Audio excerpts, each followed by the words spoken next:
주일의 귀한 찬양 감사드립니다. 엊그제 접한 기사 내용입니다마는 제목 자체가 매우 자극적입니다. 로봇 성직자 시대가 도래했다라고 하는 제목이 되겠습니다. 인공지능을 장착한 로봇가 성당, 또 교회당, 또 법당에서 경전을 읽어주고 필요에 따라서 또 강론도 하고 설교도 하고 법론도 펼치고 하는 그런 시대가 도래했다 하는 것이죠. 그게 진짜일까? 근데 진짜입니다. 지난해 2월 로마에서 개최가 된 종교예술 전시회에서 일본 와세대 대학에서 활동하고 있는 가브리엘 트로바토라고 하는 교수가 이 종교 로봇 산토라고 하는 이름의 종교 로봇을 소개를 했습니다. 컴퓨터가 있고 마이크가 있고 또 찾아오는 사람의 얼굴을 인식할 수 있는 그런 카메라 같은 것이 장착이 된 이 산토라고 하는 로봇, 종교 로봇이죠. 사람들이 말을 걸면 그 사람의 표정을 읽고 마음을 읽는다, 그렇게도 해석이 되겠죠. 그리고는 적절한 성경 구절을 읽어주는 것으로 되어 있습니다. 무서운 세상이죠.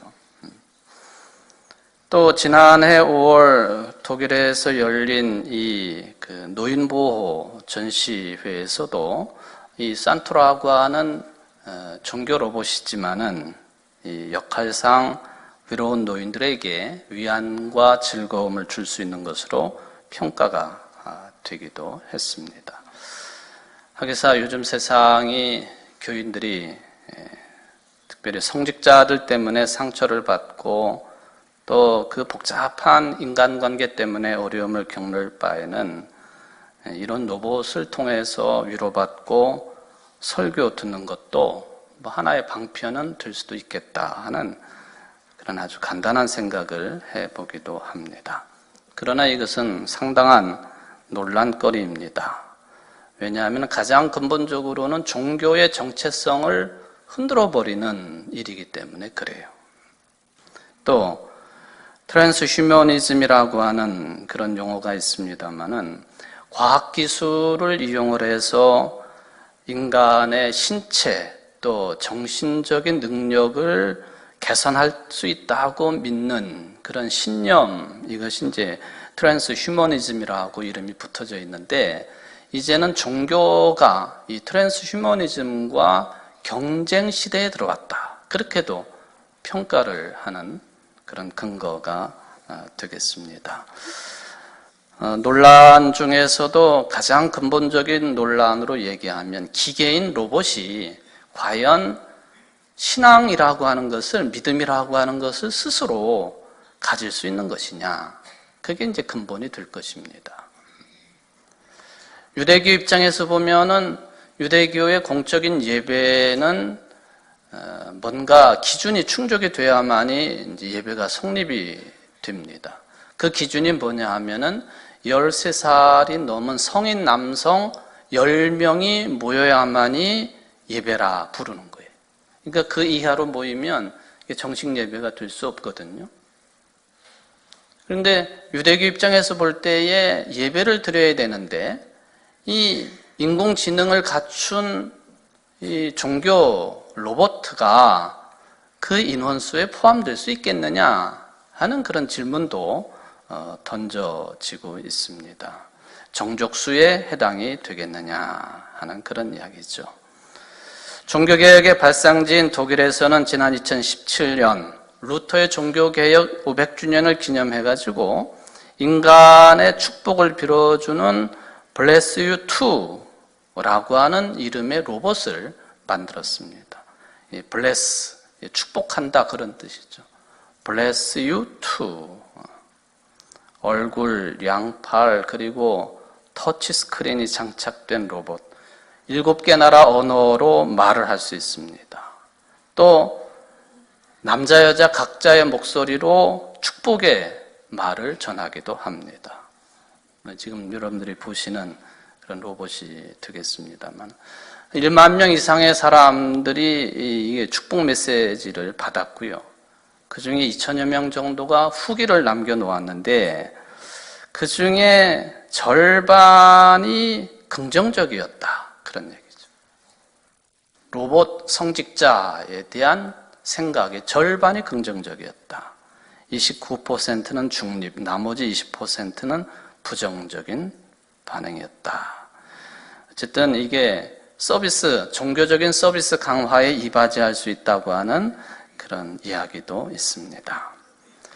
여러분, 이처럼 대단한 수준 높은 인공지능을 갖춘 이 로봇이 있다고 한다면 전문적인 성직자들을 대신해서 신부나 목사나 또는 승려를 대신해서 기도해주고 축복을 빌어주고 예배를 인도하고 강론을 펴고 설교를 하고 또 설법을 한다. 그러면은 좀 더 완벽한 기도, 예배, 축복이 될 수 있지 않을까요? 질문입니다, 저는. 왜 이렇게 사람들이 인공지능을 갖춘 로봇 성직자 이런 분야를 연구를 할까? 교회를 중심으로 이야기해 보면은 유럽으로 말하자면 이미 가톨릭이 무너지는 상태이고 개신교는 더 말할 나위가 없습니다. 교회당이 텅텅 비어있는 상황이지요. 그래도 이 믿음의 끈은 유지해야 되겠다. 이런 생각들이 이런 종류의 로봇을 개발하는데 이제 영향을 준 것으로 볼 수도 있겠습니다.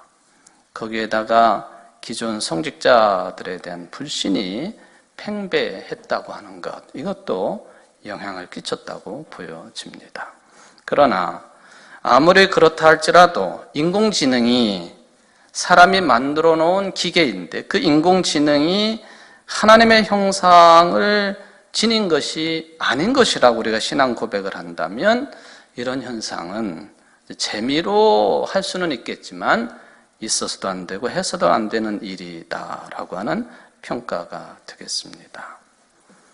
실수하지 않기 위해서 그런 걸 운영을 한다. 신앙인들, 교인들도 그렇고 성직자도 그렇고 아무런 훈결 없이 완벽하게 살 수 있는 존재가 얼마나 되겠나요? 그러므로 성직자들은 교인들에 대해서, 교인들은 성직자들에 대해서 그런 완벽성을 요청한다면 그거는 오류를 범할 가능성이 많습니다. 왜? 그 완벽과 온전함은 하나님의 영역이기 때문에 그렇습니다. 물론 이것을 핑계로 막 살겠다, 그것은 아닙니다만은 상대들에 대해서 그런 요구를 무리하게 한다고 하는 것은 그거는 그 사람은 교만한 사람이 될 가능성이 많은 것이고 성경은 교만은 패망의 선봉이라 그렇게 가르치고 있음을 우리 모든 인류가 깨달아야 될 내용이 되겠습니다. 성직자가 신도 아니고 그렇다고 교인들이 하는 모든 일들이 다 옳은 것은 아닐 것입니다. 서로가 실수도 하고 또한 그런 실수를 인정할 줄도 아는 것이 하나님 앞에서 겸손한 자세이고 또 그게 인간다운 면모라 하는 것이죠. 저는 이런 생각을 하면서 오늘 구약성경 창세기 15장에 나와 있는 소위 말하면 믿음의 조상이라고 불리우는 아브라함 이야기를 하려고 합니다. 근데 15장이 본문입니다만은 일단은 전장인 14장 말씀을 생각을 잠깐만 해보겠습니다. 14장에 읽어보면은 많은 지명 이름이 등장을 하고 이것은 이제 나라 이름이라고 할 수도 있겠고요. 또 그런 그 나라 또는 뭐 부족 또는 도시국가를 통치하는 최고 통치자인 왕 이름들이 아주 많이 등장을 해서 좀 읽기가 쉽지 않습니다. 또 분명한 확인이 될 만한 지명이나 이름이라고 한다면 또 재미로라도 읽겠습니다만은 그런 내용도 아닙니다. 어쨌든 이게 서로 그 왕들이 연합을 해가지고 전쟁을 하는 내용이에요. 근데 어느 지역에서 이런 전쟁이 벌어졌느냐 하면은 팔레스타인 남부 지역에서 전쟁이 벌어졌습니다. 그곳은 사해 바다가 있는 곳이에요. 사해. 사람의 몸이 붕붕 둥둥 떠 다니는 그런 그 소금바다죠. 소금바다. 지금이야 그렇지 않지만은 그 고대 사회에서 소금을 구한다고 하는 것은 금을 구하는 것처럼 힘들고 또 비싼 작업입니다. 그러므로 소금을 얻기 위한 전쟁은 당연하게 벌어지게 되는 것이고, 이 사해를 중심으로 이 땅을 넓히려고 하는 그런 전쟁은 끊임없는데, 성경에도 그런 연합군들 사이의 전쟁 이야기가 바로 오늘 창세기 14장에 기록이 되어 있습니다. 여러 나라 왕들이 동맹을 맺고 시딤 골짜기로 모였다. 시딤 골짜기가 곧 소금 바다입니다. 그래서 이 연합군들의 전쟁을 소금 전쟁이라 그렇게 부르는 것이죠. 이런 전쟁 끝에 그 당시에 아브라함의 조카 그 롯이 소돔 땅에 살고 있었습니다. 소돔 지역이 소금 바다 지역 아닙니까? 롯이 붙잡혀갔습니다. 아브라함이 어떤 사람이 전해준 그 소식을 듣고는 자기 집안에 운영하고 있는 사병 318명을 끌고 롯을 구하러 출발을 했습니다. 단까지 쫓아갔다 그렇게 되어 있습니다. 단이라 하면 이스라엘의 맨 남쪽 끄트머리 지역을 말하는 것이죠. 단까지 쫓아가가지고 롯을 구출하고 그 재산을 다 이제 환수를 하고 그리고 사람들을 구해냈다. 그런 이야기가 14장에 나와 있습니다. 이렇게 승리하고 돌아오는 아브라함을 멜기세덱이라고 하는 살렘 왕이 맞이하는 장면도 함께 기록이 되어 있습니다. 떡과 포도주를 가지고 맞이를 합니다. 그리고는 이 멜기세덱에게 아브라함이 11조를 바치고 또 멜기세덱은 아브라함을 축복을 했다. 천지의 주제 가장 높으신 하나님, 아브라함에게 복을 내려주십시오. 아브라함은 들으시오. 그대는 원수들을 그대의 손에 넘겨주신 가장 높으신 하나님을 찬양하시오 하는 축복을 내려주었습니다. 이게 14장의 전체 내용은 아니지만 아주 중요한 대목들입니다. 그리고 15장으로 넘어갑니다. 15장 첫 절 표현이 그런 거예요. 이런 일들이 일어난 뒤에, 이런 일들이 있은 뒤에 언제인지는 모르지만은 어느 날 아브라함이 환상을 보게 되었습니다. 그리고 환상 가운데 하나님이 말씀하셨습니다. 아브라함아, 두려워하지 말라. 나는 내 방패요 너의 지극히 큰 상급이니라. 이 말씀을 듣게 되었습니다. 하나님께서 아브라함에게 두려워하지 말라 하셨으니 아브라함의 그때의 상태가 매우 큰 두려움에 사로잡혀 있었다라는 반증입니다. 그러니까 하나님께서 두려워하지 말라라고 말씀을 하십니다.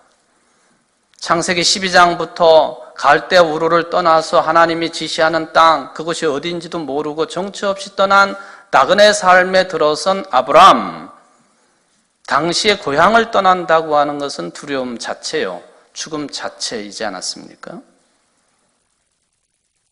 물론 가나안 지역에 와서 입지전적인 성공을 거두기는 했습니다. 좀 전에 말씀드린 것처럼 사병이 318명 정도나 되었다. 롯을 구하러 갈 때에 출동을 한 군사 숫자입니다. 이 정도의 300여 명의 군대를 거느릴 정도라고 한다면 그 당시 기준으로 보면 한 나라의 왕이었다 그런 뜻입니다. 한 지역의 맹주였다라는 뜻이 되겠습니다. 큰 세력을 확보했습니다. 그래도 그는 두려워했다 하는 것이죠. 성경을 읽어보면 그 두려움의 근원이 뭐였을까? 그에게 자식이 없었다는 거예요. 물질적으로도 성공하고 권력으로도 볼 때 성공한 사람이지만 자식이 없음이 그에게는 근본적인 두려움이었다 하는 것입니다. 불행의 가장 큰 원인이었습니다. 그래서 아브라함이 생각하기를 자기 집에서 청지기처럼 여기고 있는 사람, 그 아들을 상속자로 삼아야 되겠다. 창세기 15장 2절에 보면 주 여호와여 무엇을 내게 주시려 하나이까? 나는 자식이 없사오니 나의 상속자는 이 다메섹 사람 엘리에셀이니이다. 하나님이 말씀하십니다. 아니다. 네 몸에서 태어날 자가 상속자가 될 것이다. 그 뒤로 어떤 일이 일어났는지는 우리가 성경을 읽고 있는 사람들이기 때문에 잘 알고 있죠.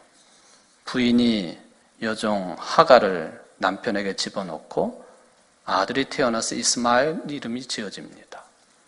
그러나 이스마엘도 상속자가 아닙니다.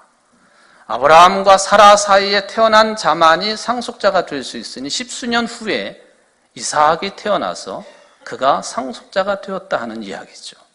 그러나 지금 하나님과 이 대화를 나누고 있는 그 순간에 아브라함은 그걸 모르는 거예요. 미래의 일이 여전히 두려워할 수밖에 없었습니다.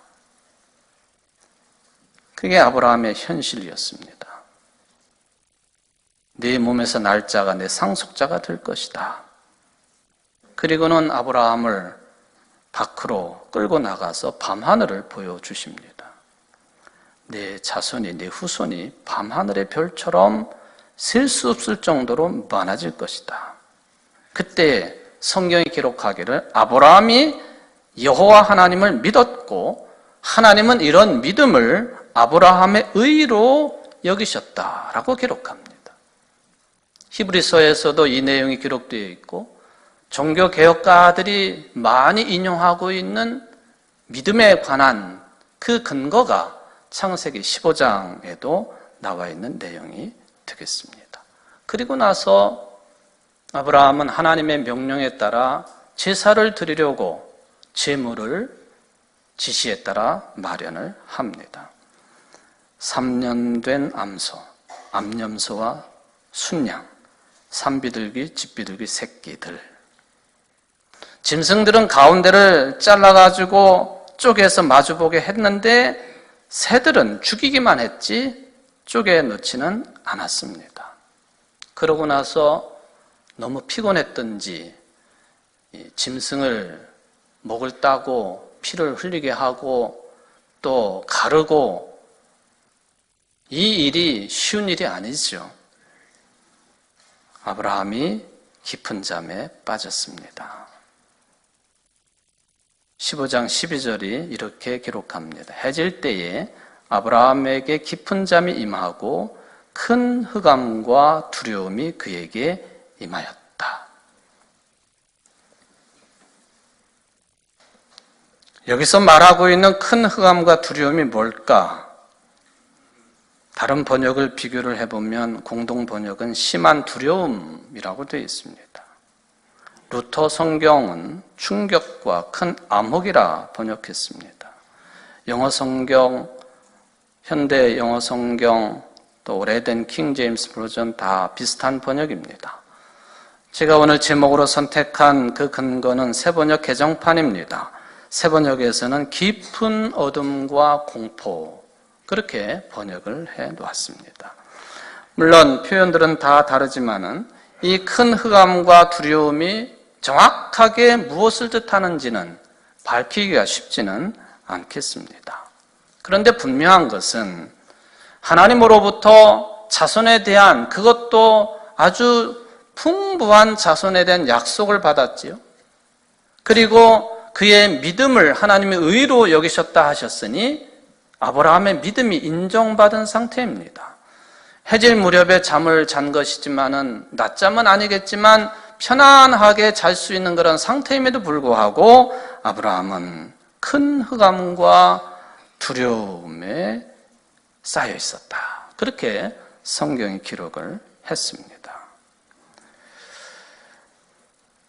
이 이유가 뭘까? 뭐든지 다 좋은 상태인데 왜 두려움과 흑암에 쌓여 있을까? 어둠에 쌓여 있을까? 깊은 어둠과 공포가 왜 임했을까? 많은 사람들이 이 부분을 설교할 때 설명을 하면서 그보라고 하나님이 지시하는 대로 제사를 드리지 않았기 때문에 그랬다. 왜냐하면은 당시의 제사, 제물은 하나님의 지시대로 드리는 게 마땅하지요. 조금도 틀리면 되지 않는 거예요. 짐승들을 반으로 쪼개서 마주보게 해라. 그러면 소도 또 기타 짐승도 심지어는 비둘기까지도 반으로 쪼개가지고 포개놔야 되는 거예요. 마주보게 해야 되는 거예요. 그런데 성경을 자세히 읽어보면은 비둘기는 그렇게 하지 않았다. 그런 기록이 있습니다. 그리고는 그 비둘기 시신을 향해서 솔개가 그걸 쪼으려고 위에서 내려오니까 아브라함이 그것을 쫓았다. 그렇게 되어 있습니다. 그리고는 이어서 나오는 말씀을 연결을 해서 제사를, 제물을 제대로 드리지 않았기 때문에 13절처럼 저주의 말씀이 주어졌다. 너는 똑똑히 알고 있거라. 너의 자손이 다른 나라에서 나그네 살이를 하다가 마침내 종이 되어 400년 동안 괴로움을 받을 것이다. 이 저주가, 이 심판이 하나님께로부터 주어졌다. 그런 해석입니다. 실수라고 할 수도 있겠죠. 이걸 어떻게 해석을 할 수가 있겠습니까? 실수하지 않으려고 인공지능이 갖추어진 그런 종교 로봇이 개발이 된다라고 가정을 한다면, 그래서 실수 없이 격려하고 좋은 말 나누고 위로하고 적재적소에 꼭 들을 만한 말씀만 듣는 그런 시대, 그런 제사, 그런 예배라고 한다면 그게 하나님이 정말로 원하시는 예배일까?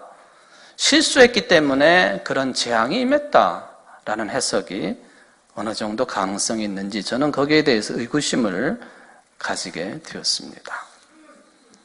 몇 년 전에 우리나라에서 이제 방영이 되었던 영화 중에 인류 멸망 보고서라고 하는 제목의 영화가 있습니다. 옴니버스 스타일의 영화라 3가지 다른 주제의 내용이 함께 묶여져 있는 거예요.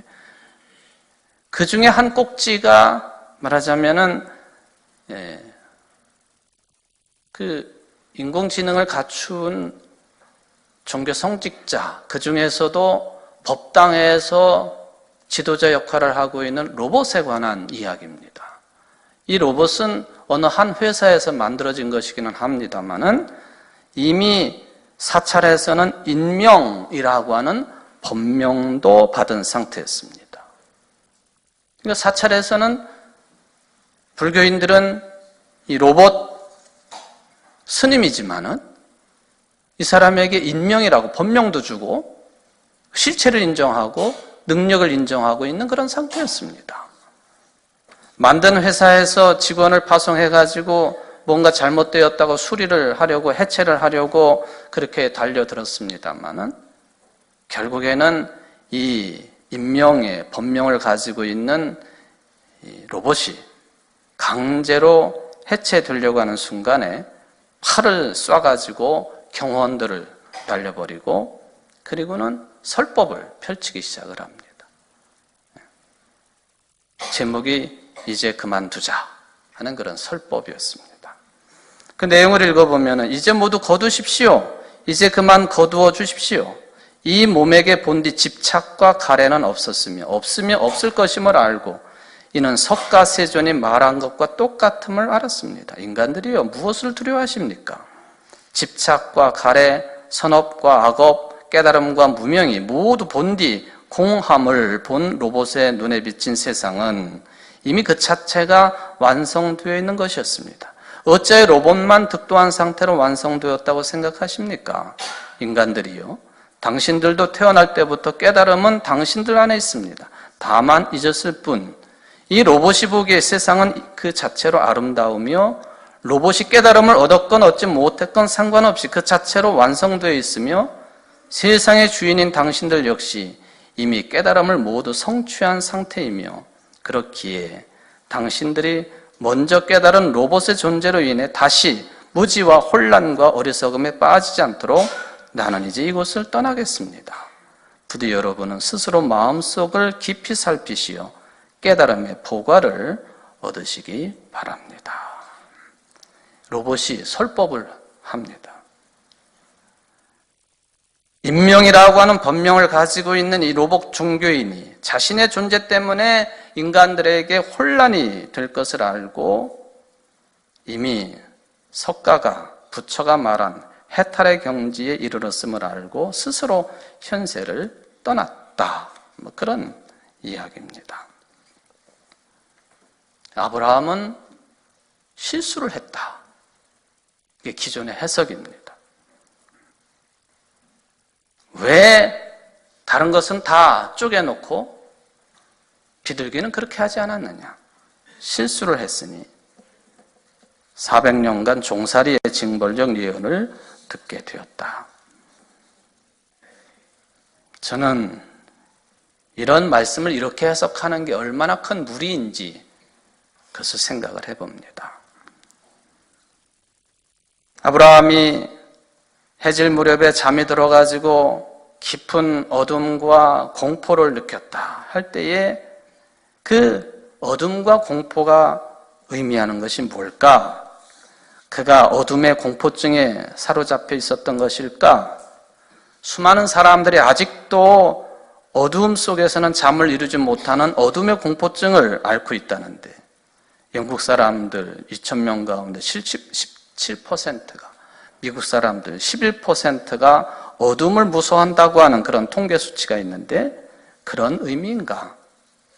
그런데 여러분, 우리 인류는 창조 이전부터 존재해온 이런 어둠, 흑암과 관련 있는 역사를 분명히 알아야 됩니다.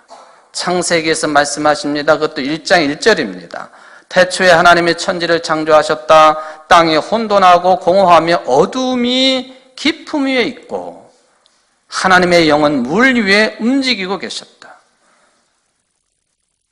히브리 사람들을 출애굽시키실 때에 바로에게 순수하게 이 사람들을 내보내라고 했지만 바로는 계속 마음을 변개합니다. 그때 하나님은 10가지 재앙을 불러일으키십니다. 10번째 재앙, 장자와 그 집안에 처음 태어난 것들 모두가 죽게 하는 그 재앙 바로 직전에 9번째 재앙을 예고도 없이 내리셨습니다. 그 9번째 재앙이 흑암의 재앙이었습니다.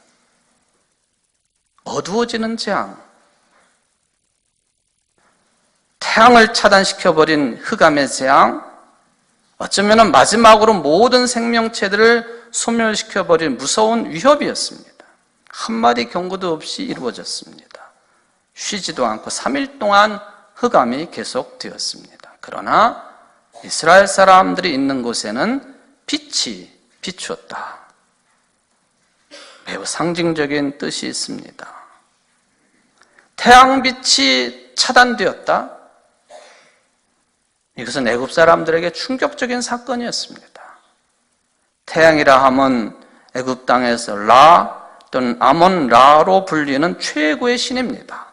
그리고 눈에 보이는 바로, 애굽의 왕 바로, 그 바로는 태양신의 아들이고, 즉 라 신의 아들이고 대리자이고 애굽 땅에 빛을 비추어주는 신적인 존재로 추앙받는 사람이 바로였습니다. 그런데 하나님이 내리시는 이 암흑은 태양의 신, 그의 아들인 빛을 주관하는 바로도 막을 수가 없었습니다. 그게 애굽 사람들에게는 가장 큰 무기력이었고 충격이었습니다. 애굽의 최고의 신성을 무너뜨린 그런 내용이었기 때문에 그런 것이죠. 혼돈이었습니다. 그래서 성경은 이 어두움을 뜻하는 일반적인 밤이라고 하는 단어를 사용하지 아니하고 아예 원초적인 어둠을 이야기하고 있는 흑암이라고 표현을 합니다. 말로 표현할 수 없는 어둠이죠. 오늘 아브라함이 체험한 깊은 어둠과 공포 그 자체가 흑암입니다. 그런데 그 흑암을 하나님이 내리셨습니다. 하나님이 내리셨습니다. 하나님은 어떤 분이십니까? 빛을 내리시는 분이실 뿐만 아니라 어둠도 흑암도 주관하시는 하나님이시다. 그런 의미가 여기 창세기 1장 1절이나 출애굽 과정 속에서 9번째 재앙이 보여주고 있는 내용이죠. 요나 이야기는 어떻습니까?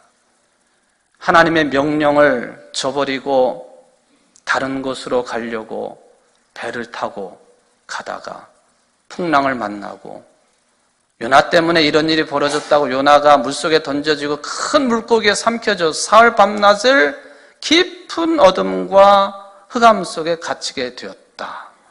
하나님이 하신 일입니다.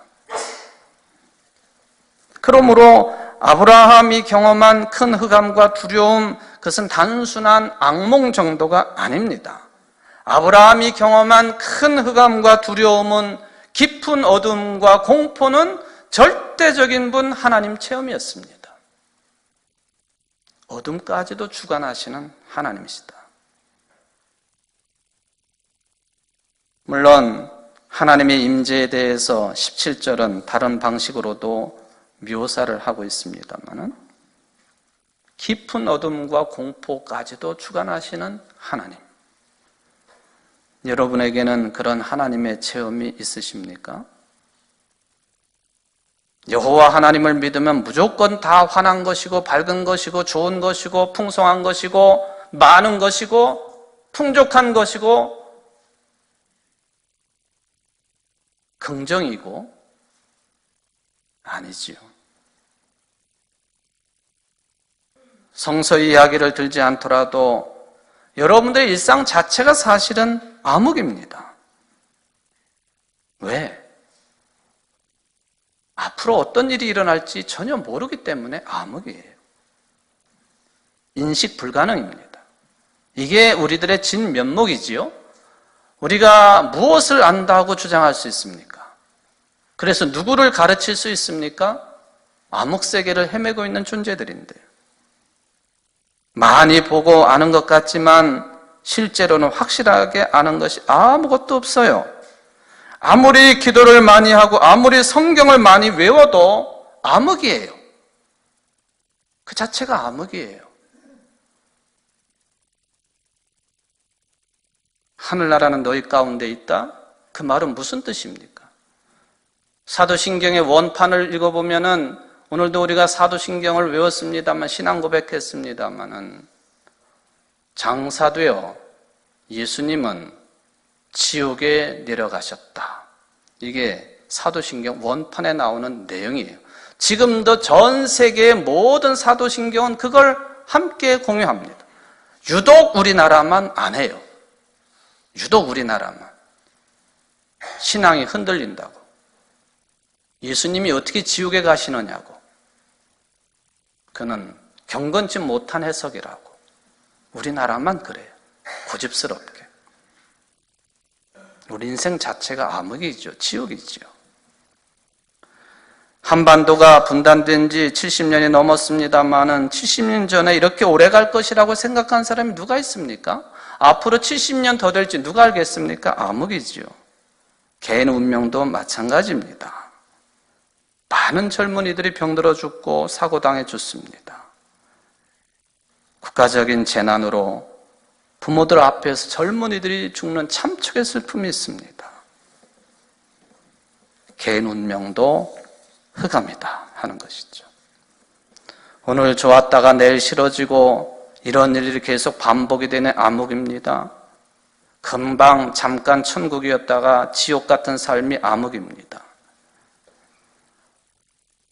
아브라함이 오늘 우리와 똑같은 차원에서 이런 큰 암흑과 두려움을 경험했는지 단정하기는 어렵습니다만은 크게 다르지 않을 것이다. 저는 그런 생각을 해봅니다. 아브라함은 암흑으로 묘사될 수밖에 없는 어떤 존재의 깊은 차원을 체험했다는 것이에요. 그리고 어떤 사람이라도, 특별히 신앙인들이 그런 암흑 시간에 이것을 깊은 존재를 체험하지 못한다고 한다면 생각이 없는 사람, 그걸 진지하게 받아들일 줄 아는 것이 영혼의 깊이에 들어간 사람입니다. 다른 게 아니에요.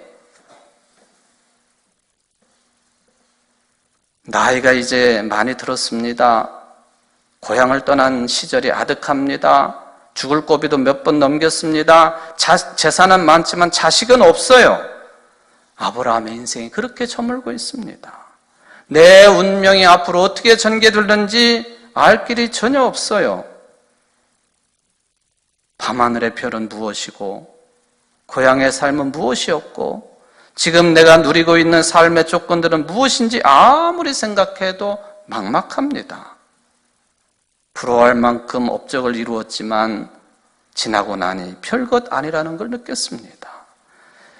그는 꿈속에서 그래서 큰 흑암과 두려움에 휩싸이는 것을 느꼈습니다. 이런 현상을 유명한 루돌프 오토라고 하는 종교학자는 거룩한 두려움이라, 절대 타자를 만나는 신비라, 무서운 신비라, 압도적인 권위를 만난 것이다 라고 이야기를 합니다. 예수 그리스도의 십자가가 바로 그 상황입니다. 흑암과 두려움, 신앙생활하면서 내 것이 아니라고, 내가 만나서는 안 되는 것이라고, 가능하면 피해야 된다고.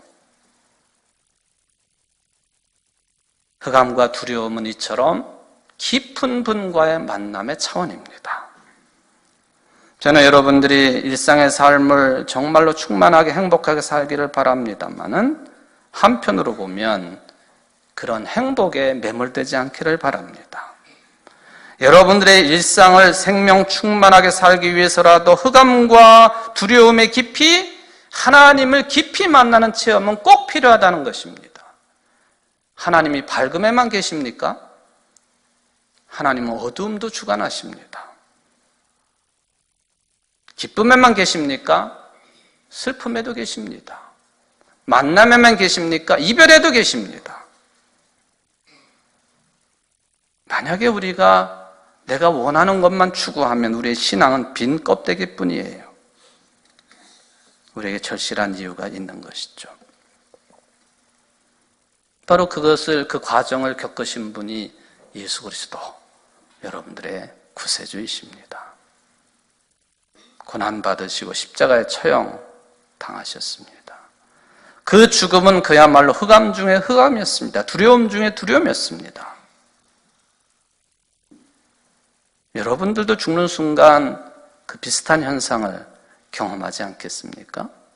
그런데 육체의 죽음의 순간만 그것을 아는 것이 아니라 여러분들이 신앙생활하는 동안에 수많은 일들이 벌어지는 이 삶 속에 그것을 미리 앞당겨 경험하는 것, 그게 신앙이고 교회생활입니다. 십자가의 삶입니다. 그게 영성의 중심이라는 것이죠. 가보신 분들이 매우 많으시라고 보여집니다만 유럽의 체코 프라하에 가보면 그 유명한 광장이 있죠. 거기에 보면은 루터보다도 먼저 100여 년 앞서서 종교개혁 운동을 일으켰던 얀 후스라고 하는 그분의 동상이 세워져 있는데 거기에도 사람들이 많이 모였지만 매 시간마다 사람들이 몰려가는 곳이 있습니다. 이 프라하 옛날 시청 건물 앞으로 몰려갑니다. 거기에는 시계가 매달려 있고 또 시간마다 인형들이 움직입니다. 때가 되면, 시간이 되면 가장 먼저 움직이는 인형이 해골 인형이 움직여요. 해골 인형이 줄을 잡아당겨. 그러면은 소리가 막 나. 그리고 그 다음에 움직이는 인형들이 있는데 그 인형들은 모두 다가 고개를 가로저어요. 죽음을 기억하라 땡땡땡 그러면 싫습니다. 그게 인형들의 모습이죠. 그리고는 모두 다 순교한 예수 그리스도의 제자들 인형이 계속 돌아갑니다. 마지막으로 황금, 닭이 날개짓을 하면서 그 퍼포먼스가 끝이 납니다. 아주 짧은 시간. 집중해서 보지 아니하면은, 설명을 듣지 아니하면 저게 뭘까? 그저 인형들이 왔다 갔다 하는구나. 오래되었구나. 그런 생각뿐이죠. 해골이 줄을 잡아당기고 때가 됐다. 아니에요. 싫습니다. 순교한 제자들이 돌아가고. 메멘토 모리, 죽음을 기억하라. 암흑을 기억하라. 어둠을 기억하라. 공포를 기억하라. 두려움을 기억하라. 그것도 하나님이 계신 곳이다. 그 뜻이죠.